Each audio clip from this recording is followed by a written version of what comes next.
Bisa auto bikin malu dan pamor ASEAN jelek. Pelatih Man United Ruben Amorim kecewa super berat setelah resmi lakoni latihan di Stadion Bukit Jalil tadi malamkah? Gara-gara fasilitas dan kualitas stadion yang jauh dari harapan. Bahkan Amorim sampai belak-belakan bilang gini saat konferensi pers. Wah, apa yang sebenarnya terjadi? Simak penjelasan lengkapnya hanya di sini. Kejutan besar bisa bikin geger. Kabar Ragnar Oratmangoen hadir saat skuad lakoni TC kedua timnas Indonesia di Bali tadi malam. Kabar mengejutkan jelang laga krusial versus Cina. Fans auto heboh, simak fakta selengkapnya berikut ini. Kabar gembira hampiri Garuda. Media ternama Asia ini beri bocoran besar bahwa Cina mendadak alami musibah super besar jelang lawan timnas Indonesia di GBK. Indonesia dipastikan untung besar dan kemenangan mudah bukan hal mustahil. Wah, apa yang sebenarnya terjadi pada Cina? Temukan jawabannya di sini. Kejutan besar jelang gabung timnas. Pelatih Inter Milan Simone Inzaghi dan pemilik Inter Milan putuskan sepakat datangkan Jay Itzes untuk jadi suksesor Francesco Acerbi yang sudah terlalu seniorkah? Setelah dikonfirmasi resmi, Itzes masuk salah satu bek terbaik Serie A musim ini. Fans timnas dan Nerazzurri bisa auto bangga jika benar terjadi. Simak ulasan menariknya berikut ini. Breaking news resmi. Rafael Struijk dipastikan tinggalkan klubnya di Australia Brisbane Roar. Ternyata langsung putuskan kembali ke Eredivisie dan gabung tim Pantengah FC Groningen kah? Demi karir gemilang dan tetap menjadi andalan di timnas Indonesia, simak berita menariknya berikut ini. Yes, alhamdulillah. Kevin Dix resmi berikan kabar super spesial untuk fans timnas Indonesia. Bakal segera gabung skuad Garuda di tanggal ini, jelang laga penentuan versus Cina. Semua auto bahagia, posisi bek kanan timnas kini dipastikan aman terkendali. Kapan detail tanggal gabungnya Kevin Dix?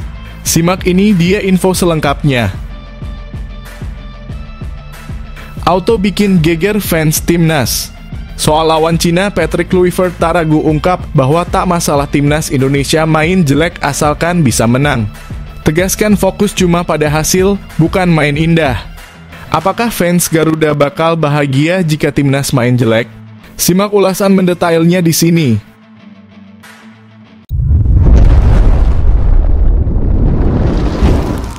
Sebelumnya mohon subscribe channel ini dulu supaya nggak ketinggalan berita terupdate timnas Indonesia. Kabar gembira hampiri Garuda.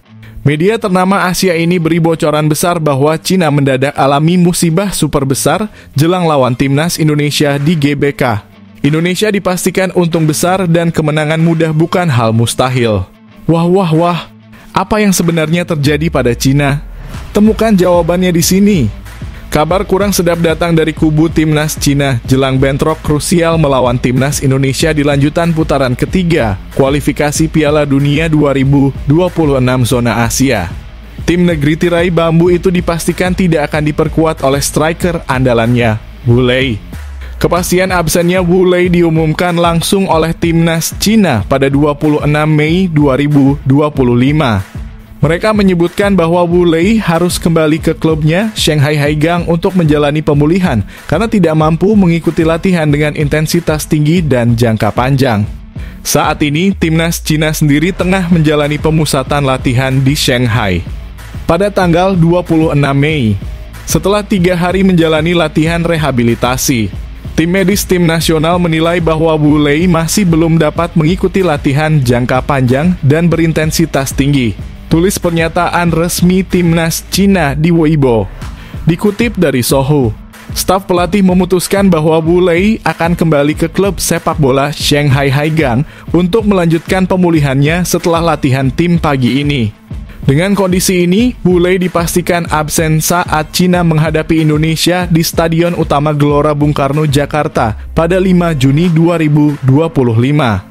Bukan hanya itu, Wu Lei juga diprediksi tidak bisa tampil saat Cina menjamu Bahrain pada 10 Juni 2025. Kehilangan Wu Lei jelas menjadi pukulan telak bagi Cina. Pasalnya pemain berusia 33 tahun itu baru saja kembali ke timnas setelah absen dalam 4 laga terakhir melawan Bahrain, Jepang, Arab Saudi, dan Australia. Terakhir kali Wu Lei tampil adalah saat Cina menjamu Indonesia, di mana dia hanya duduk di bangku cadangan. Wu Lei sejauh ini sudah mencatatkan 99 caps dan 36 gol untuk timnas Cina, angka yang cukup impresif dan membuktikan perannya sebagai salah satu pemain kunci.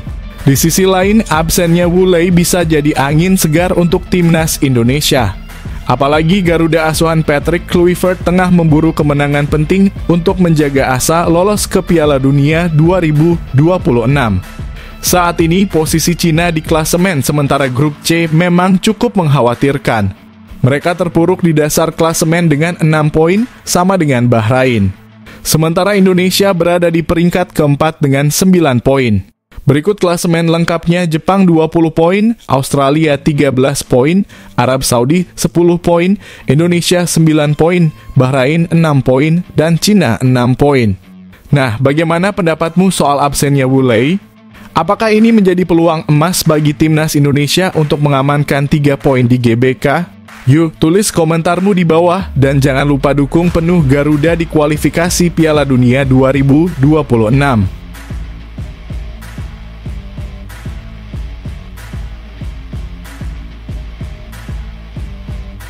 Auto bikin geger fans timnas.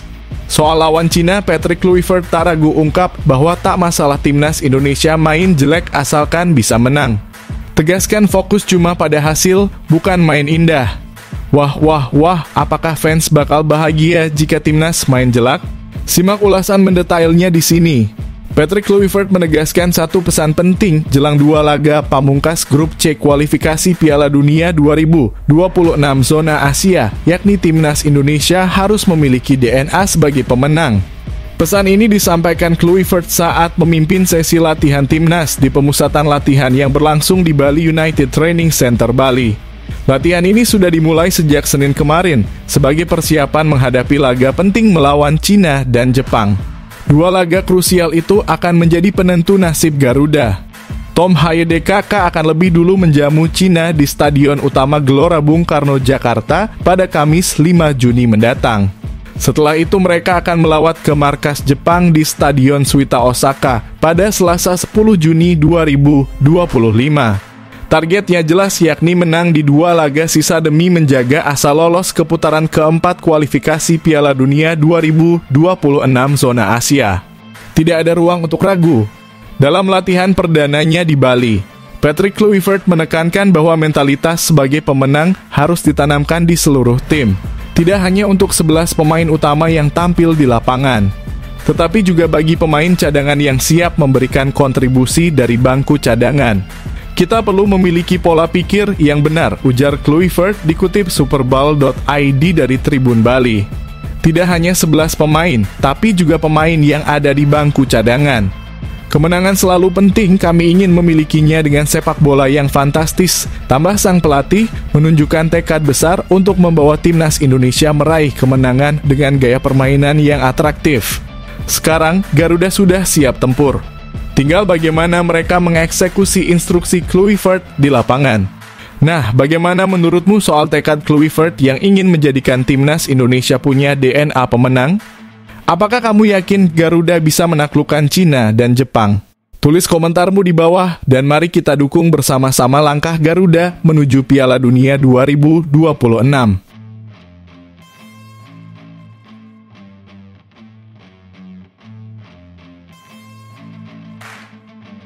Kejutan besar jelang gabung timnas. Pelatih Inter Milan Simone Inzaghi dan pemilik Inter Milan putuskan sepakat datangkan Jay Itzes untuk jadi suksesor Francesco Acerbi yang sudah terlalu seniorkah? Setelah dikonfirmasi resmi, Itzes masuk salah satu bek terbaik Serie A musim ini. Fans timnas dan Nerazzurri bisa auto bangga jika benar terjadi. Simak ulasan menariknya berikut ini. Kabar yang sangat menggembirakan diharapkan datang dari bursa transfer Serie A. Jay Itzes, kapten timnas Indonesia, diharapkan bisa segera bergabung dengan raksasa Italia Inter Milan sebagai suksesor dari Francesco Acerbi yang sudah semakin menua. Keputusan harapan ini bisa menjadi langkah berani dari Simone Inzaghi dan pemilik Inter yang diharap telah sepakat untuk memperkuat lini belakang Nerazzurri dengan darah segar penuh potensi. Langkah harapan ini tak lepas dari pencapaian gemilang Itzes musim ini. Meski harus menghadapi kenyataan pahit bersama Venezia yang terdegradasi ke Serie B, Itzes justru mencuri perhatian publik Italia dengan penampilan solidnya sepanjang musim. Itzes masuk dalam daftar 100 pemain terbaik Serie A 2024/25 versi media ternama Italia, Tutto Mercato, dan bertengger di posisi ke-67. Posisi Itzes di daftar ini bahkan lebih tinggi dari sejumlah pemain bintang Serie A lainnya seperti Leandro Paredes 73, Rafael Leao 76, Federico Gatti 78, hingga Matteo Darmian 91. Tepat di atas Itzes ada nama besar Lautaro Martinez 66, sementara di bawahnya ada Yannick Fadera 68 dari FC Como. Bahkan Itzes tercatat sebagai satu-satunya pemain Venezia yang masuk dalam daftar elit tersebut, menjadi bukti nyata betapa besarnya peran dan kontribusinya di tim meski harus terdegradasi. Dengan status ini, tak heran jika nantinya Inter Milan melihat potensi besar pada diri Itzes sebagai penerus Acerbi. Inzaghi dan manajemen Nerazzurri pun diharapkan segera sepakat untuk membawa Itzes ke Giuseppe Meazza, membentuk duet lini belakang baru untuk masa depan Inter. Sementara itu, Itzes kini tengah bersiap membela timnas Indonesia di kualifikasi Piala Dunia 2026. Meski belum bergabung dalam pemusatan latihan timnas di Bali, sorotan terhadapnya semakin besar seiring dengan kabar kepindahannya ke salah satu klub top Eropa. Nah, bagaimana menurutmu soal harapan Inter Milan merekrut Jay Itzes sebagai suksesor Acerbi? Apakah menurutmu ini langkah tepat untuk masa depan Inter dan karier Itzes? Yuk, tulis pendapatmu di kolom komentar.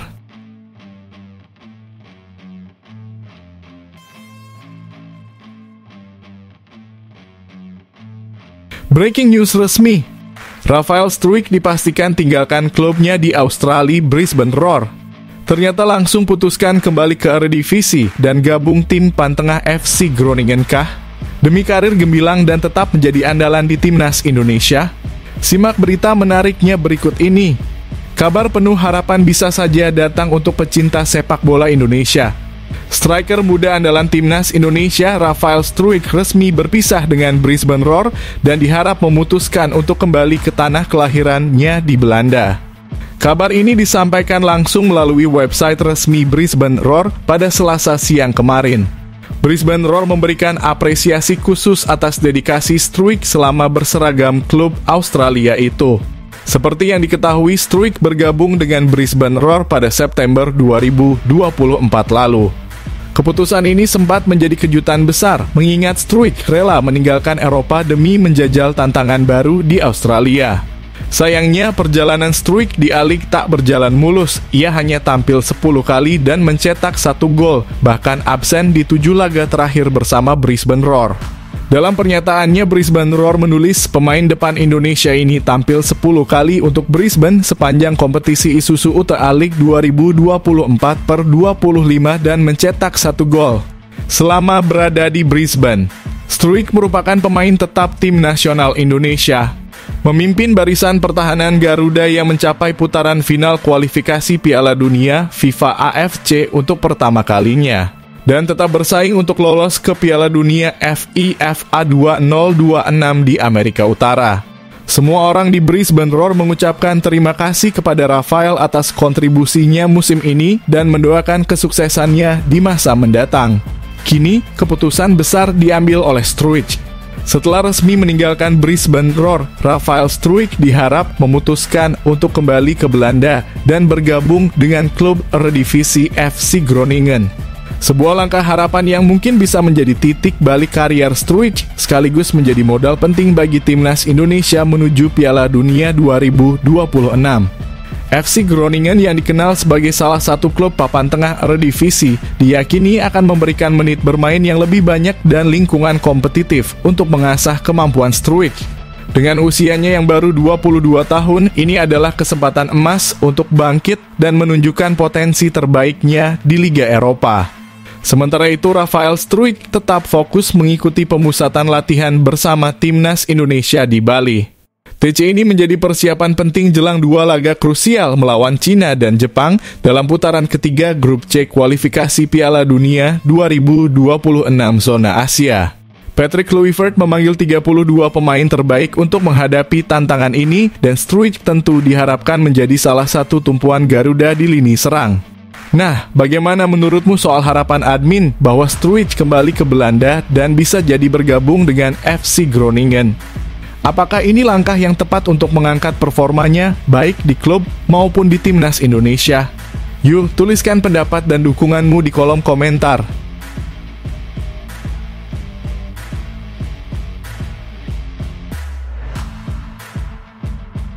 Nah ini dia, Kevin Dix berikan resmi kabar super spesial untuk fans Timnas Indonesia. Bakal segera gabung skuad Garuda di tanggal ini, jelang laga penentuan versus Cina. Semua auto bahagia posisi bek kanan Timnas kini dipastikan aman terkendali. Kapan detail tanggal gabungnya Kevin Dix? Simak ini dia info selengkapnya. Kabar terbaru datang dari bek kanan Timnas Indonesia, Kevin Dix, yang memastikan tidak akan bergabung dengan pemusatan latihan Timnas Indonesia di Bali. Padahal tim Garuda sudah mulai menggelar sesi latihan di Pulau Dewata sejak Senin lalu. Bukan tanpa alasan, Kevin Dix punya alasan yang sangat masuk akal untuk absen dalam TC ini. Dix masih punya satu pertandingan penting bersama klubnya FC Copenhagen di ajang final Piala Denmark 2024/25. FC Copenhagen akan bertarung melawan Silkeborg di MCH Arena Kamis besok. Lewat akun Instagram eksklusif miliknya, Kevin Dix menyampaikan langsung kabar ini. "Hai guys, saya banyak menerima pertanyaan mengenai Bali. Saya tidak akan bergabung dengan TC Timnas Indonesia di Bali karena saya masih punya satu laga sisa pada 29 Mei, ungkap Dix. Perjalanan Dix bersama FC Copenhagen di Liga Super Denmark musim ini memang sangat positif. Mereka berhasil menutup musim dengan manis, keluar sebagai juara Liga Super Denmark 2024/25. Ini menjadi gelar ketiga Dix bersama klub tersebut setelah sebelumnya juga meraih juara pada musim 2021/22 dan 2022/23. Kini Kevin Dix punya peluang emas untuk menyempurnakan musimnya dengan meraih 2 trofi bersama FC Copenhagen asalkan mereka sukses menaklukkan Silkeborg di partai puncak Piala Denmark nanti. Nah, bagaimana menurutmu?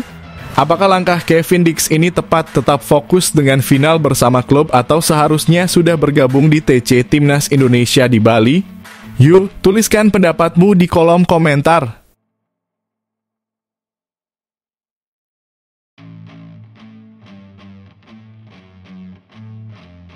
Kejutan besar bisa bikin geger? Kabar Ragnar Oratmangoen hadir saat skuad lakoni TC kedua Timnas Indonesia di Bali tadi malam. Kabar mengejutkan jelang laga krusial versus Cina. Fans auto heboh, simak fakta selengkapnya berikut ini. Kabar kurang menyenangkan menghampiri Timnas Indonesia jelang laga krusial menghadapi Cina dan Jepang di lanjutan kualifikasi Piala Dunia 2026. Ragnar Oratmangoen dipastikan absen membela skuad Garuda dalam 2 pertandingan penting tersebut. Kabar ini tentu mengejutkan banyak pihak, mengingat peran vital Ragnar di lini serang Timnas Indonesia. Dalam pernyataannya, Ragnar mengaku tidak bisa bergabung karena sedang sakit. "Saya tidak bisa bermain karena sakit," ungkap pemain FC Feyenoord itu. Meski begitu, Ragnar tetap memberikan doa terbaik untuk Jay Itzes dan kawan-kawan agar bisa meraih hasil maksimal di 2 laga penting nanti. Sebagai informasi, Timnas Indonesia akan menghadapi Cina pada 5 Juni 2025 di Stadion Utama Gelora Bung Karno dan melawan Jepang pada 10 Juni 2025 di Stadion Suita Osaka. 2 laga ini sangat penting karena Garuda membutuhkan kemenangan untuk menjaga asa lolos ke Piala Dunia 2026. Absennya Ragnar tentu meninggalkan lubang besar di lini depan. Lantas, siapa yang paling layak menggantikan peran Ragnar? Di antara 32 nama yang dipanggil oleh Patrick Kluivert, terdapat 6 penyerang, Ole Romanye, Rafael Struijk, Egy Maulana, Ramadan Sananta, Septian Bagaskara, dan Stefano Lillipali. Mari kita bahas satu persatu. 1. Rafael Struijk. Pemain Brisbane Roar ini dinilai paling cocok menggantikan Ragnar karena memiliki gaya bermain yang hampir serupa, yakni ngeyel agresif dan mampu membantu lini pertahanan saat dibutuhkan. Struijk juga bisa berduet dengan baik bersama Oleh Romani. 2. Egy Maulana. Kembalinya Egy ke timnas menjadi angin segar setelah sebelumnya absen akibat cedera. Saat ini, Egy dikenal sebagai salah satu pemain paling gacor di Liga 1. Apakah performa ciamiknya di klub bisa diteruskan ke timnas? 3. Stefano Lillipali. Sosok veteran berusia 35 tahun ini tentu tak boleh dilupakan. Pengalaman Lillipali dalam tekanan besar bisa sangat penting, apalagi Indonesia dituntut menang demi menjaga mimpi ke Piala Dunia 2026. Setelah absen sejak 2023, kembalinya Lillipali ke timnas bisa jadi momen penting yang sangat dinantikan. Nah, kalau menurut kamu, siapa yang paling cocok mengisi posisi Ragnar Oratmangun? Apakah Rafael Struijk, Egy Maulana, atau Stefano Lillipali yang layak jadi tumpuan timnas Indonesia? Yuk, tuliskan pendapatmu di kolom komentar.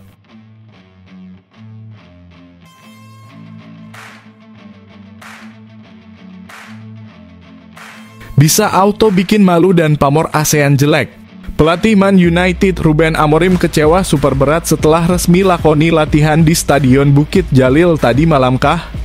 Gara-gara fasilitas dan kualitas stadion yang jauh dari harapan. Bahkan Amorim sampai belak-belakan bilang gini saat konferensi pers. Wah, apa yang sebenarnya terjadi? Simak penjelasan lengkapnya hanya di sini. Kabar mengejutkan datang dari tur pramusim Manchester United di Malaysia.